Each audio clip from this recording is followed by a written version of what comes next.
Long before paintings hung on gallery walls, Indian visual storytelling was governed by a firm set of laws. These rules originated in the third section of the Vishnu Dharmottara Purana, a 5th century text containing a chapter known as the Chitra Sutra. The Chitra Sutra established the standards for image making. It defined root beta, the precise look and appearance of subjects, and pramana, a system of structural proportion and measurement for the human form. Generations of artists relentlessly memorized these specific guidelines.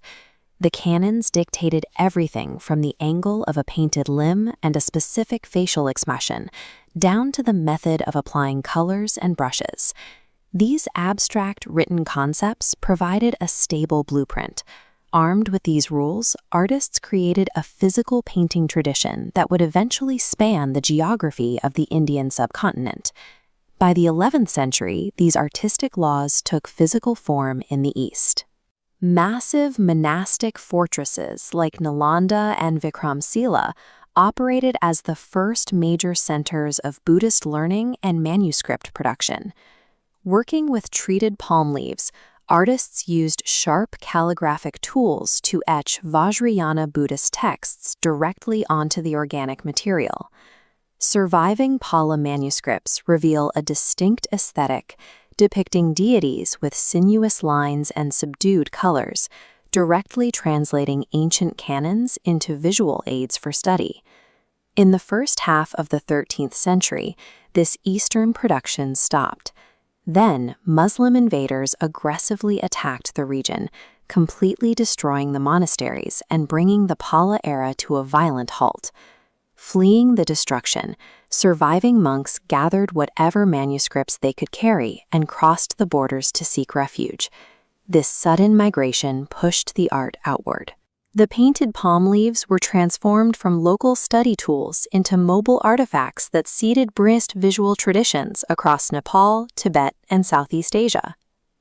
As the Eastern tradition dispersed, a different artistic movement thrived along the wealthy trade routes of Western India, specifically across Gujarat and Rajasthan. Here, the patrons were powerful Jain merchants. Through their trade networks, they amassed significant wealth and funded a practice called Shastradhan, the commissioning and donating of illustrated books to monastery libraries to earn religious merit. In the 14th century, the introduction of paper revolutionized the craft. It replaced the narrow palm leaves, providing a larger, more durable canvas that granted artists a new level of spatial freedom. The Jain painters developed a highly stylized language. In this scene from the Kalpa Sutra, the line work is wiry and schematic. To force a sense of three-dimensionality on a flat profile, the artists added a further eye protruding into the background space. This visual style was driven directly by the wealth of the patrons. They demanded lavish pages flooded with bright reds and expensive imported materials, heavily applying gold and lapis lazuli across the folios. Where the Eastern monks used manuscripts as humble study aids, these Western merchants leveraged paper and luxury pigments to physically manifest their prosperity alongside their devotion. By the late 15th and 16th centuries, regional artistic isolation began to fade. The arrival of Islamic sultanates introduced new cultural elements that merged with indigenous traditions. Patronage expanded beyond religious communities. Wealthy citizens and feudal lords in centers like Mandu and Gujarat began commissioning artworks to display secular courtly prestige. The Nimat Nama, or Book of Delicacies, commissioned during the reign of Nasir Shah Khalji, illustrates this move towards secular themes, documenting everything from hunting and recipes to cosmetics and perfumes. The resulting pages show a deliberate integration of styles. Indigenous features, like the ballooned fabrics and stiff edges of the heroine's garments, merged with Persian courtly palettes and stylized decorative landscape elements. This cross-pollination broke miniature painting out of sacred texts, laying the groundwork for the grand, secular royal court paintings of the coming centuries.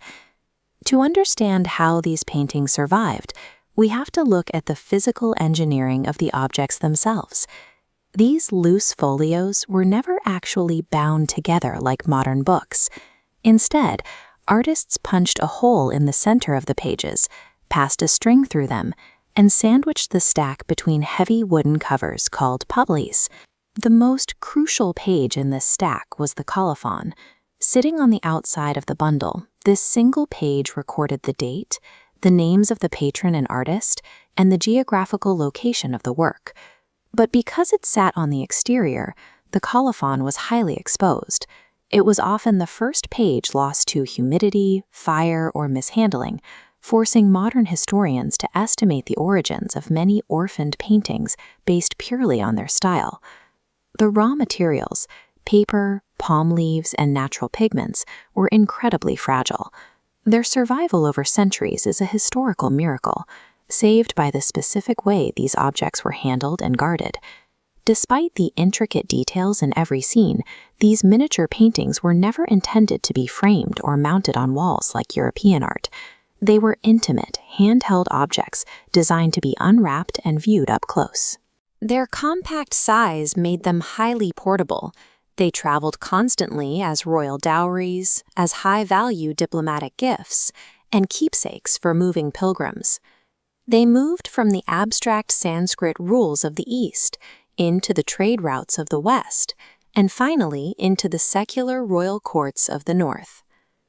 These portable bundles carried the surviving memory of a civilization's evolution, preserved through centuries of transit, one beautiful page at a time.